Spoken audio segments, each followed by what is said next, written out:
वैसे तो हमारे प्लेटफॉर्म पर हमारे दर्शक इस प्रकार की खबरों का विरोध करते हैं कि यार इस प्रकार की खबरें नहीं करनी चाहिए, लेकिन आज जिस विषय को लेकर, जिस खबर को लेकर मैं बात करने जा रहा हूं, यह खबर आज के इस युग में हर युवा युवती से जुड़ी हुई खबर है जो लोग इंस्टाग्राम या सोशल मीडिया के अलग अलग प्लेटफॉर्म चलाते हैं। विशेषकर मैं उन तमाम लोगों को यह बात बताना चाहूँगा कि आजकल हम लोग देखते हैं कि पहले किसी लड़के लड़की को इंस्टाग्राम पर, फेसबुक पर प्यार हो जाता है और उसके बाद वो प्यार उनके जीवन में इस प्रकार की कठिनाइयाँ या परेशानियाँ खड़ी कर देता है। फिर उनको समझ में नहीं आता है कि हमें क्या करना है या फिर क्या नहीं करना है।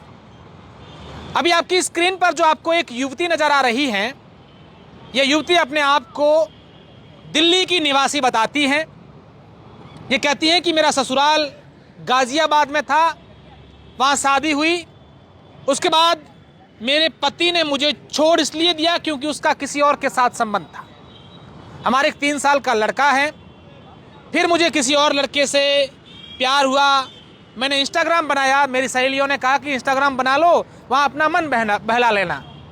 वहाँ एक लड़के से प्यार हुआ, फिर दूसरे लड़के से प्यार हुआ और दूसरा लड़का निकला बाड़मेर का, यानी कि दिल्ली की लड़की और लड़का बाड़मेर का, ऐसा उसका कहना है।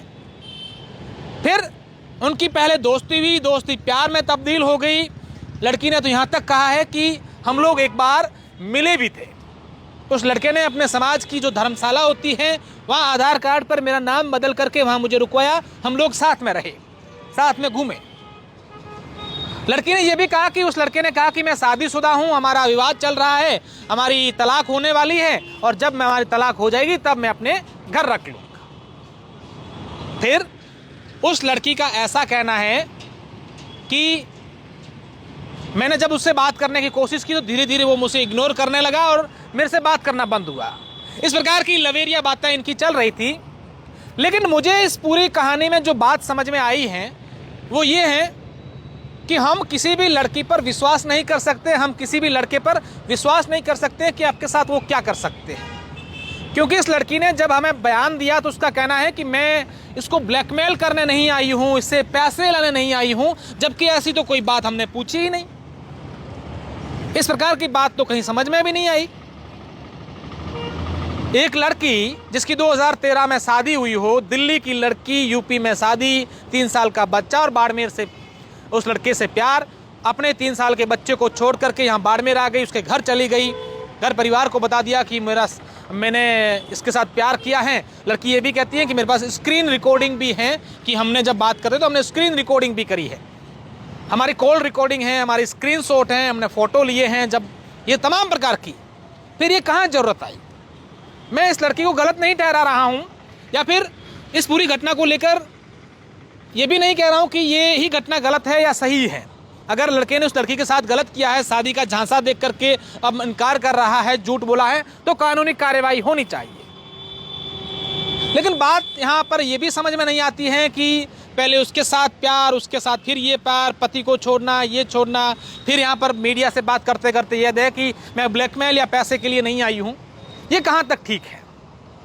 आगे इस वीडियो को आप सुनिएगा क्योंकि आज ये बातें ज़रूरी हैं।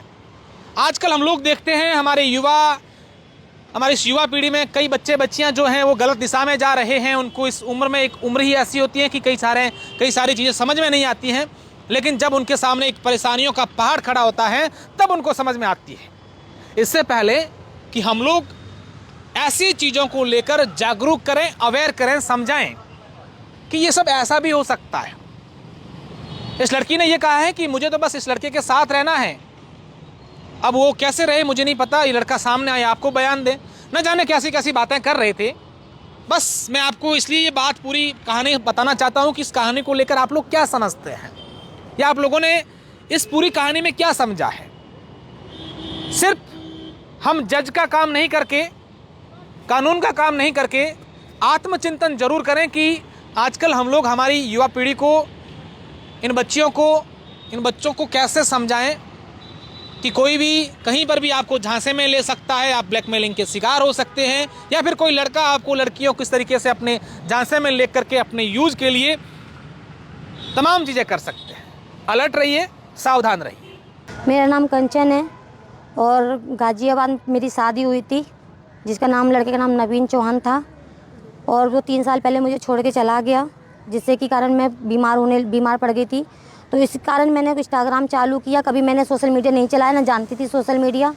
जैसे ही मैंने सोशल मीडिया चलाना शुरू किया तो मेरे बीच में मेरे फ्रेंड बनने लगे, सहेलियाँ। लड़कियों से ज़्यादा मतलब रखती, लड़कों से मैं बहुत कम मतलब रखती हूँ, मेरा मतलब नहीं है लड़कों से ज़्यादा।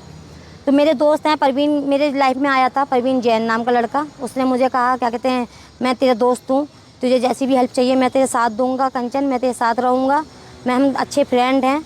कोई नहीं, मैं इसकी बातों में चलती रही, बात करती रही, हम करते रहे। धीरे धीरे इसको भी प्यार हुआ मुझसे, मुझे भी प्यार हुआ इससे। इन्होंने बोला कि कंचन मेरे ऊपर केस चल रहा है, क्योंकि मैं इसे सच्चाई बता चुकी थी कि मेरे पास पति मेरा 3 साल पहले छोड़ के जा चुका है, मेरे पास 3 साल का बेटा है, मैं कुछ छुपाऊंगी नहीं। क्योंकि इसने बोला कि मेरी बीवी है रेणुका, उसने मुझे छुपाया कि मेरे पे 2 बच्चे हैं, इसने नहीं बताया, इस कारण हमारा रिश्ता बिगड़ रहा है। इसकी बीवी का केस चल रहा है, रेणुका नाम की लेडी है। और उसके बाद मैंने उसको बोला, मैंने कि तुम्हारा केस चला है, शादी कैसे करोगे? बोले से हमारी केस जो है ख़त्म होने वाला है, सन 2025 में केस ख़त्म हो जाएगा। मैंने कि ठीक है, कोई बात नहीं, जब तक केस नहीं हो रहा है ख़त्म, मैं तुम्हारे साथ फ्रेंड बन के तुम्हारे साथ नहीं खोलूँगी किसी के सामने कोई बात, मैं चलती रहूँगी ऐसे ही। जब इसने मुझसे बात करनी हल्के धीरे इसने मुझसे बात करनी छोड़ दी, तब मैं इंस्टाग्राम में 2-4 फ्रेंड हैं इसके, उनसे मैंने बोला कि ये मुझे ब्लॉक कर रहा है, मुझसे बात नहीं कर रहा है, मुझे इग्नोर कर रहा है। तो इसने मुझे आके बोला कि तू मुझे बदनामी कर रही है। मैंने कि बदनामी क्या कर रही हूँ इसमें मैं? तुमने मुझसे बोला मैं शादी करूँगा, अब तुम मुझे इग्नोर कर रहे हो। इग्नोर क्यों कर रहे हो? अगर तुम्हें शादी नहीं करनी थी तो पहले मना कर देते कि मैं शादी नहीं करूँगा। अब तुम मुझे सब कुछ, मतलब तुमने बुला के, सब झांसे दे के, तुमने मुझसे शादी का वादा करके, अब तुम मुझे इग्नोर कर रहे हो। मैंने इनसे यही शब्द बोला, परवीन, ना मुझे आपसे पैसा चाहिए, ना घर चाहिए, ना दौलत चाहिए, सिर्फ तुम्हारा और तुम्हारे परिवार का साथ चाहिए। आज भी मैं वही शब्द बोलती हूँ, मुझे उस लड़के के पैसे से मतलब नहीं है। मैं ये नहीं है कि मुझे उस लड़के से पैसा चाहिए, नहीं, मैंने उस लड़के से ये बोला मुझे सिर्फ तुम्हारा और तुम्हारे परिवार का साथ चाहिए, और आगे भी मैं यही बोलूँगी, मुझे इसके परिवार का साथ चाहिए। अब मैं यहाँ आ चुकी हूँ, गाज़ियाबाद से रहने वाली, गाज़ियाबाद से मैं दिल्ली शिफ्टिंग करी है। मैं 4 महीने हो गए दिल्ली के अंदर रहते। वहाँ से मैं जॉब कर रही हूँ मैक्स बालाजी हॉस्पिटल में, एक डॉक्टर जैसे पेशेंट का केयर करते हैं वो काम कर रही हूँ मैं। अब अपने बच्चे का पालन पोषण वहीं से ही कर रही हूँ। मैंने इससे आज तक 1 रुपया नहीं मांगा है, ये बोल भी नहीं सकता कि कंचन ने मुझसे 1 रुपया लिया है। मैंने बाकी इसको 1000-500 कभी दिए हूँ, वो उस चीज़ को भी मैं नहीं बोल रही हूँ, कोई बात नहीं, दे दिए, मैंने दे दिए। इस लड़के ने मुझे ये बोला कि मैं शादी करूँगा तो उससे ही करूँगा। अच्छा, आपका कभी मिलना भी हुआ? आप दोनों मिले? हम जोधपुर में मिले। इन्होंने बोला कि आधे रास्ते तू आ, आधे रास्ते मैं आता हूँ।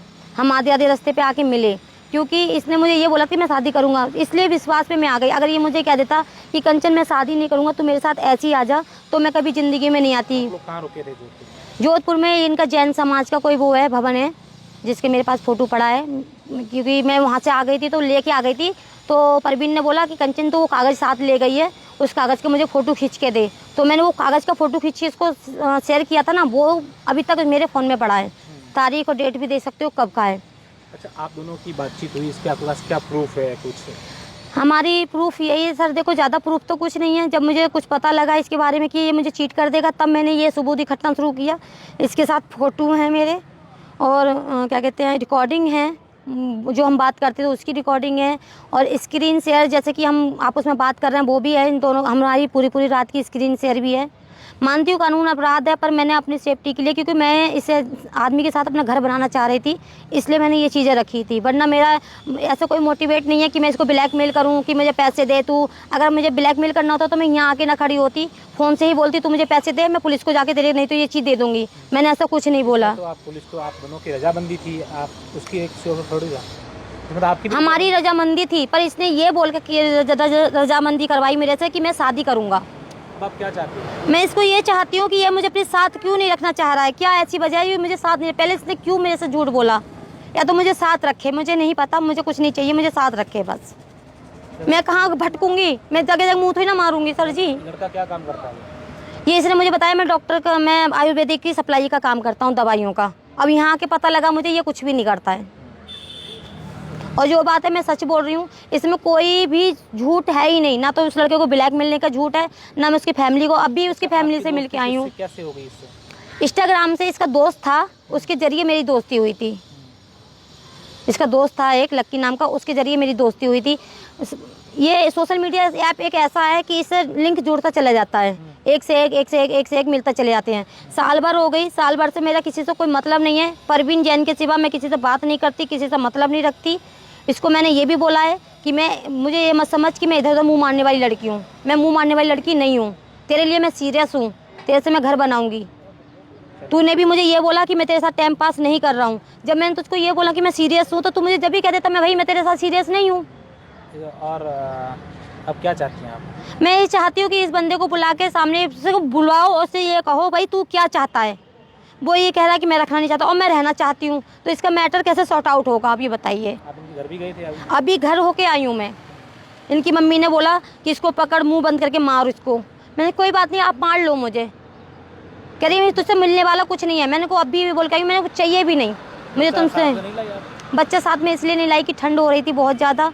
अगर आप लोग कहोगे तो मैं बच्चे को भी साथ लाऊंगी, मुझे उसको कोई दिक्कत नहीं है। मेरा बेटा बात करती थी फ़ोन पे तो मेरा बेटा इसको पापा बोलता है। इसने मुझे बोला कि लाइव में डुग्गू को मत लाया कर, ये मेरा पापा बोल देता है, मेरी बीवी सुन लेगी नीचे से तो मेरे केस में मुझे दिक्कत हो जाएगी। मैं इस चक्कर में इसको सामने नहीं आई अब तक कि इसको केस में दिक्कत ना हो। और ये कह रहा था अगर फैसला नहीं होगा तो तुम मेरे साथ नहीं रह सकती। तो इसी चक्कर में मैं चुप रही अब तक कि मेरा इसका फैसला हो जाए और मैं इसके साथ रहने लगूँ।